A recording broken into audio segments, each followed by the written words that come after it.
Hello, I'm presenting today a new episode of Eurointegrators programs, and our guest today is Eduard Hoeks, Ambassador of Kingdom of Netherlands in Ukraine. Hi. Hello. And Taras Ratushnyi, ex-press officer of National Guard of Ukraine, and now press officer of Medical Cannabis Association of Ukraine. Hi. Mr. Ambassador, the first question is to you. Several days ago, not long time ago, was officially announced information who is accused of selling MH17. What is the result of this investigation? We have 4 names now, but not further. So it's actually Igor Girkin, Dubinsky, Pulatov, and Harchenko. But you don't go in your investigation further. Why? Well, you're right that last week, on the 19th of June, the representatives of the Joint Investigation Team announced some results of the criminal investigation into the downing of the MH17, and that 4 suspects have been mentioned, have been identified during this press conference by our Prosecutor General, 3 of them of Russian nationality, and 1 of Ukrainian nationality. But working with Russians, on Russian side in the Working war. on the separatist side. 4 suspects at this moment have been identified, and there will be a request to Russia to extradite them because, of course, at this moment 3 of them are on Russian territory. At the same time, I have to mention that there is no bilateral agreement between Russia and the Netherlands on extradition. You mentioned the continuation of the investigation. Indeed, the investigation will continue. So it is to be expected that more suspects will be identified at a later stage. In the European Parliament elections in Netherlands are leading pro-European parties, much less parties who was against Ukraine during referendum or Eurosceptical. Why it happened? You mentioned Europe, and Europe at this moment, of course, is under challenge of many, at this moment, phenomena. We have the rivalry between the northern part of Europe and the southern part on the issue of the euro. We have the rivalry between the central and eastern part of Europe and the western part on the issue of migration. There is also the issue of rule of law in certain countries in Central Europe, which I will not mention by name right now. And of course, there's several issues like climate, where we really have to find each other.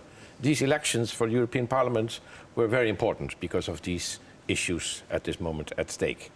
And I think we can be reasonably satisfied with the result, in the sense that populistic parties have gained less prominence than was predicted. Some people, for instance, Steve Bannon in the United States, the advisor of the president, former advisor of President Trump, indicated that these results would be disastrous for Europe with regard to the populistic tendencies, and he was proven wrong. And I think this is a good thing. It's also a good thing for Ukraine, because anti-Ukrainian sentiments, of course, they exist to a certain extent, because of, for instance, corruption in Ukraine, have diminished in European Parliament. So I think it's a good thing. How much now does external influence is felt in Europe in terms of Eurosceptical or anti-Ukrainian, especially if we're speaking about Council of Europe? Can, to a certain extent, sometimes go together. But yes, there's certainly disinformation campaigns from different countries to try to influence the general sentiments in the European continent. And these disinformation campaigns, so-called fake news, have, of course, influence on the voting behavior. You cannot avoid this. What we are trying to do is to work more and more with, let's say, the so-called fact-checking, see what is real about these stories and what is unreal. Why have the Netherlands, member of Council of Europe, voted for a return of Russia to Council of Europe? the Netherlands has always been in favor of the return of Russia in the Parliamentary Assembly of the Council of Europe for different reasons. We do think that having Russia inside the Council of Europe, there is more of a guarantee and more possibility to make sure that Russia will abide by the principles and the rules and the norms the Council of Europe stands for. That's one thing. Another reason is that the Russian citizens, by having Russia being a member of the Parliamentary Assembly, has better access to the mechanisms to guarantee human rights in Russia itself. So for these reasons, the Netherlands, together with many other countries, by the way, have voted for a return of Russia into the Parliamentary Assembly. So you think it doesn't have any connection with Russia yearly payment of 33 million euros and the finance problems with Council of Europe had during last 2 years because Russia didn't pay money? That's true, but at the same time we think that having Russia inside is more important than this obstacle which you mentioned. In the Netherlands, the sale and use of cannabis products are decriminalized and open, especially in Amsterdam. What is the sum which budget of Netherlands received due to these steps? Yes, it's true that the Netherlands has a policy of tolerance with regard to marijuana, cannabis, which means that in the so-called coffee shops, you mentioned Amsterdam, but this is also true for other cities in the Netherlands. Also another city. People older than 18 years old, that's a condition, can buy a maximum of 5 grams of cannabis, marijuana. You also have to prove that you are living in the Netherlands, because we want to avoid that, let's say, large groups from abroad come and buy in our country cannabis. This is a policy of tolerance, which also brings money, tax money. The tax incomes in the Netherlands for this policy is approximately 150 million euros per year. At the same time, you mentioned decriminalization. So because of this decriminalization, there's also less police force needed to monitor the trade in cannabis, the illegal trade in cannabis, which also saves us approximately 25 million euros per year. So altogether, we are talking about, let's say, a positive side of 170 million euros per year, which does not take away that we still need to monitor illegal drugs trade, of course, which requires police enforcement, which is also, of course, quite expensive on the other side. And you also have medical cannabis. Medical cannabis is another story. Of course, there have been many investigations, scientific investigations, as to the use of and also the usefulness of medical cannabis. The history, of course, is thousands of years old. It was used in China, in old Egypt. We have stories about Latin America, where hundreds of years ago the cannabis was already used for medical purposes. There has been some proof that medical cannabis also is helpful in, for instance, combating of pain, so as a painkiller, especially in combination with morphine. In the Netherlands, we have a company producing one state company, producing medical cannabis for medical purposes. They produce approximately 100 kilos per week, which they commission then to pharmaceutical industries and to hospitals. But for recreational use, you have much more companies than one. No monopolization. That's completely different, and that is less regulated. Let's say there we follow the policy of tolerance. After this petition in Ukraine, a draft law of legalization of medical cannabis was written. How good is the experience of other countries in medical cannabis, and what will be the results for Ukraine? It is a petition about the legislative regulation of access to medical cannabis and the legislative regulation of cannabis for science and medicine. The petition gained 25,000 signatures in March and it was supported by Committee on Human Rights.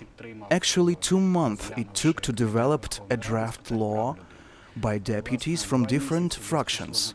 Today, the number of deputies who signed and became co-authors of it is 102. By the level of political support, it can be compared with the draft law to move the Ukrainian embassy from Tel Aviv to Jerusalem. That was an important political decision, and it was also made with the signatures of more than 100 deputies. On 20th of May, this draft law was submitted to the Verkhovna Rada and it appeared on the Parliament's website.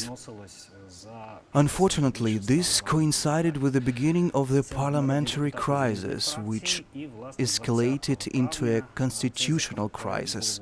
And now the situation is that this draft law, which is numbered 10313, is on the agenda in accordance with the law, but it can't be managed because now it is not the time for it.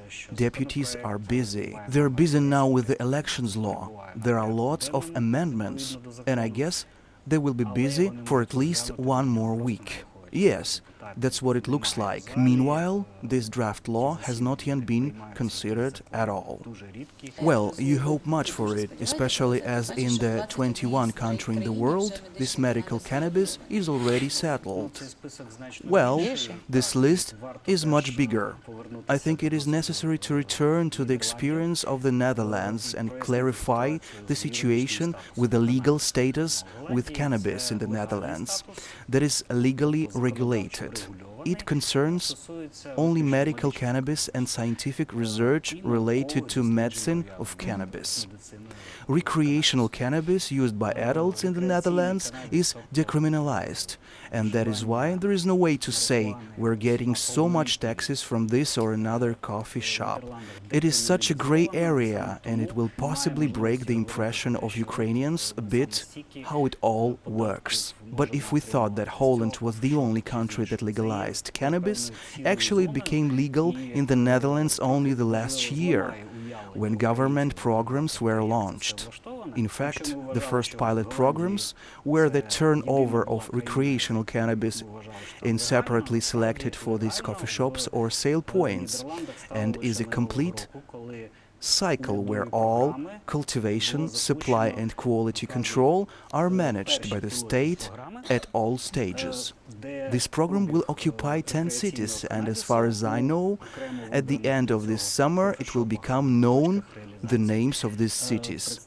This program is planned for several years, so by the results it will be understood which of the models will be the most successful and therefore will be implemented at the national level.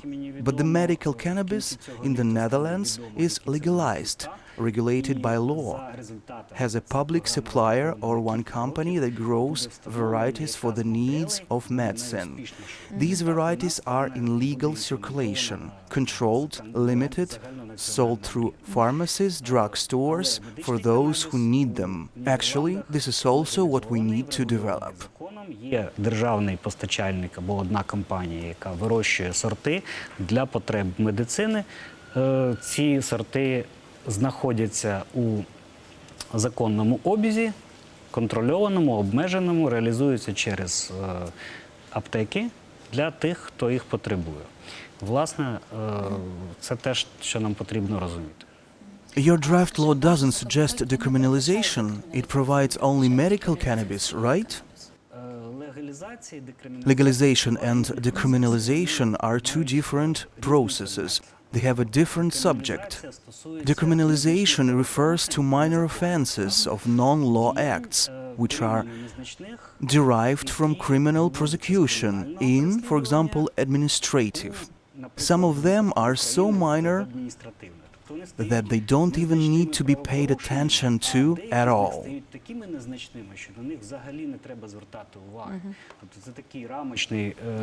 We see our national police posting these pictures where they caught someone with just one cigarette. цигаркою спіймали і вони його затримують. Ну, от повірте, наскільки мені відомо, вивчав це питання. Believe me, as far as I know, in the 70s in the Netherlands, the police were doing about the same thing as the Ukrainian police does now. They actually were catching the people with the only guilt that they had, a jump of cannabis in the pocket. But then it was regulated at the priority settings level. And the police governance gave clear directives that yes, these people are considered to be offenders, but if you bring at least a wagon of these cannabis smokers, it's worth your working time. And it wasn't really about cannabis only. It was about other various illegal substances, including heroin. The issue of decriminalization and the logic of it is that the fight against drug users shouldn't be a priority. Serious crime should be a priority. When this model was implemented, perhaps not at the official state level because it was to some extent contrary to the understanding of international conventions at the time. But the Netherlands saw that the population of heroin-dependable people began to grow old. It was noted after 5, then after 10 years. It meant that the people who used illegal heroin, they stopped involving the younger generation. They just got older, the country had the opportunity to engage and control them by sending to rehabilitation centers, and so it was determined that it works. Such a policy of tolerance became opposite to the zero-tolerance policy, which didn't bring good results. It used the police resources for non-priority tasks, for minor offenses. Було визначено, що це працює. Саме така політика толерантності, яка потім так не стала називатись, на противагу політиці нульової толерантності, яка нічого хорошого не приводить, крім того, що розмінюються ресурси поліції на непріоритетні задачі, тобто на дрібні правопорушення. А з фінансової точки зору, що б дала... And what brought the legalization of medical cannabis from a financial point of view? When we talk about the legalization of medical cannabis, we're talking about the fact that cannabis is the material produced by the pharmaceutical industry, as in the Netherlands, for example. According to quality protocols, they grow these plants, they are processed appropriately and passing control, and then get to pharmacies, to the end user, who receives them on a prescription. This will give access to people who need this access. This means that a certain proportion of these people are now using the illicit trafficking because it ensures this demand. Він певним чином відповідає або забезпечує цей попит. At least 7% the country could receive as VAT on medicines that would help 2 million people who need them. In addition to that, this is certainly the money that will be paid for the license by manufacturers, distributors and all businesses that will be involved in this process. It is about what should be produced by quality standards, pharmaceuticals, and this is something that cannot be provided by the black market. It will never try in this direction. A certain percentage of black market users will be taken from it. And in fact, it is more important not to take these people away than to give them pharmaceutical forms in accordance with quality standards, which makes the medicine a medicine. Важливіше не так забрати цих людей з чорного ринку, як дати їм фармацевтичні форми відповідно до стандартів якості, що насправді робить ліки ліками. You told already that police had less job because of decriminalization, and you saved 25 million euros on that. But there is also information that in overall decrease the number of crime rate, and even some prisons were closed. Is it true? That's true. In the Netherlands, 25 years ago, actually, we did not have enough prison cells. But at the moment, we have too many. And many prison cells are empty. We even rent them out to Belgian authorities to have Belgian criminals in the Dutch prisons. This has to do with many many phenomena. It's of course also the decriminalization of our drugs policy, our soft drugs policy, but at the same time there are also changes in society. The whole criminal law is also of course in development. There is some dynamics there. Punishment is sometimes different. People are sometimes treated in psychiatric hospitals rather than having them in the prison for a very long time.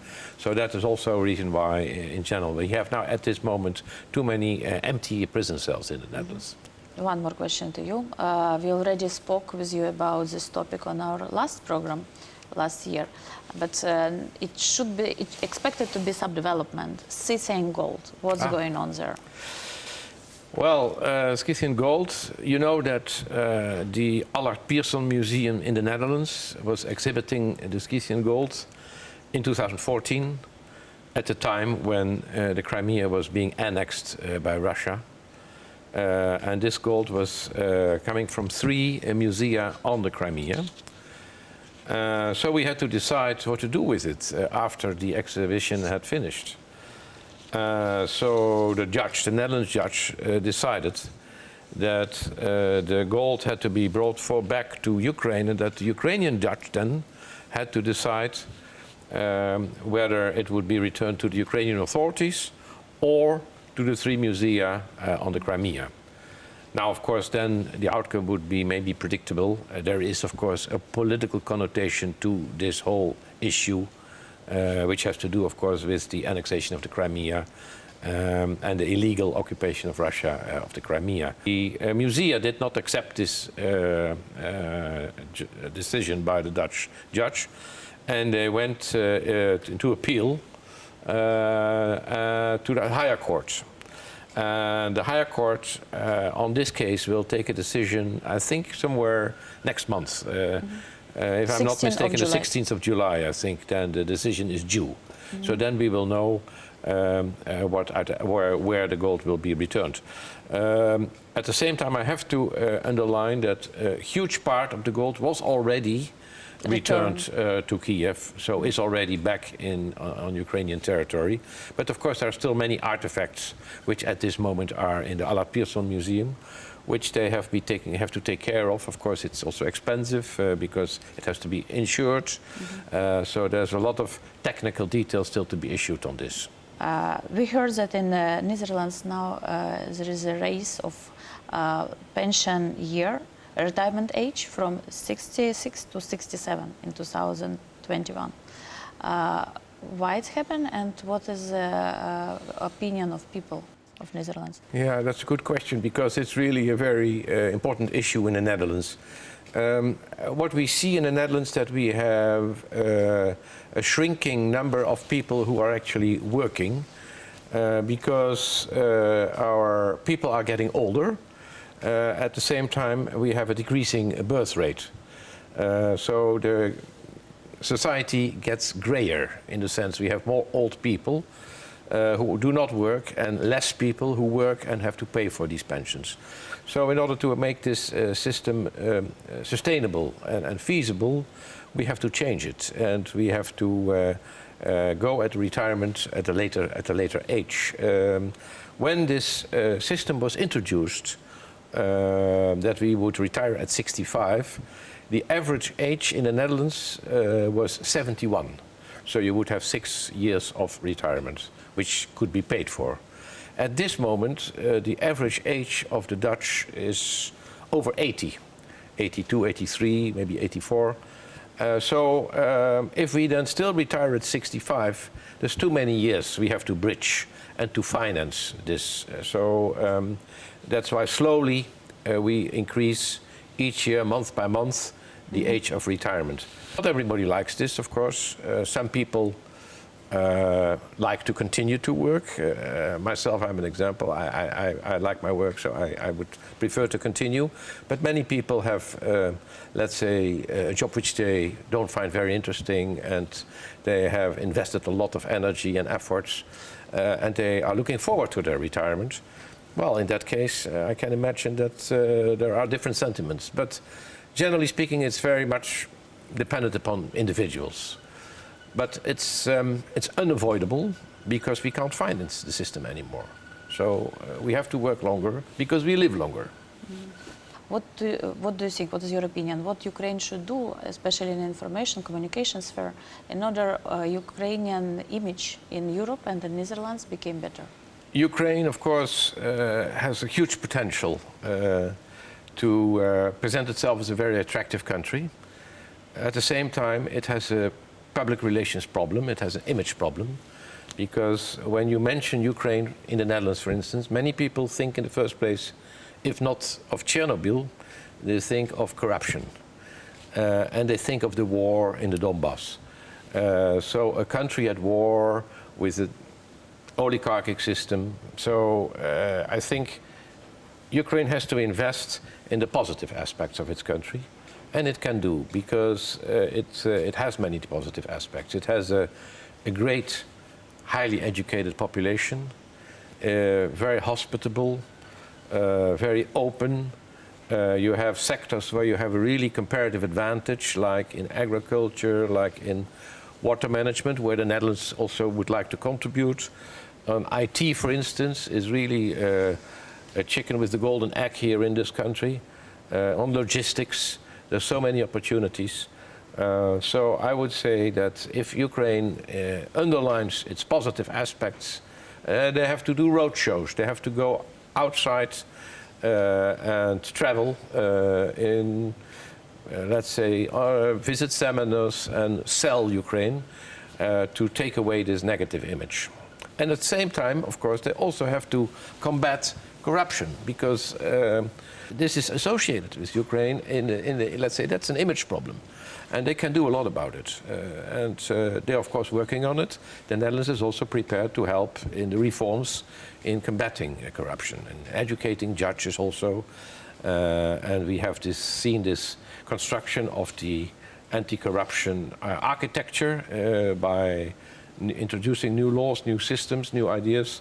But it has to be further implemented. As I said, there's many opportunities for Dutch companies to invest. We have a lot of companies here, Dutch companies, prepared to invest in agriculture, in logistics, in water management, in IT. The rule of law, of course, is very important. Investments need to be protected. So there needs to be predictability and also accountability. And transparency. And these things, I think there's still room for improvement there on the issue of the rule of law. We do not wish companies to be raided, which sometimes we unfortunately experienced with Dutch farmers.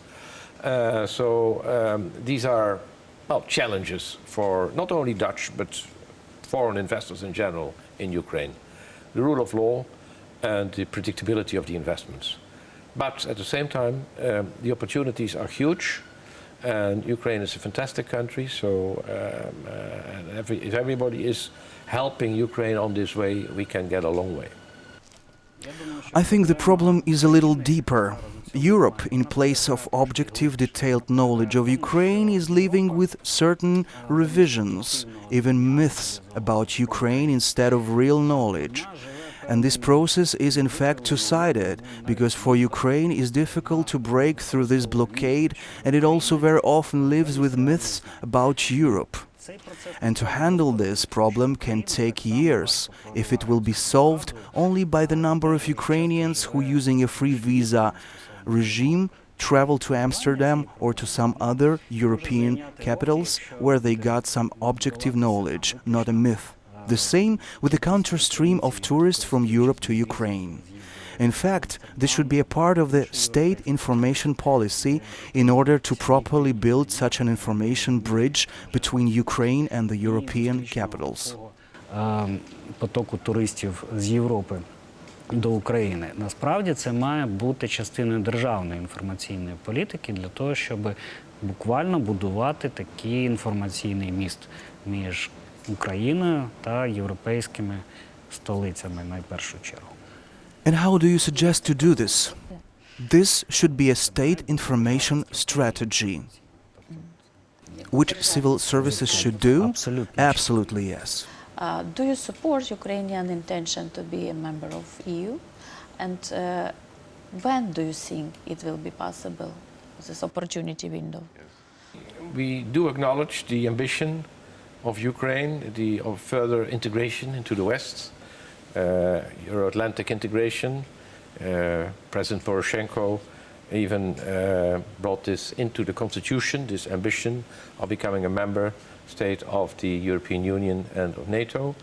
And I'm happy to note that President Zelensky has already indicated that he supports this orientation towards the West as well. It is certainly a goal which Ukraine is worthwhile to strive for Ukraine. We have an association agreement with Ukraine, the European Union. There's a lot of homework still to be done, so there's a lot of implementation which needs to be done on the association agreement. And what will come beyond the association agreement, it's for me difficult to say, but why not a membership in the longer future? But it's not for me to say when this will be. Thank you, Mr. Ambassador. Thank you, Taras, for joining our studio. Thanks to all who watched us. See you next week.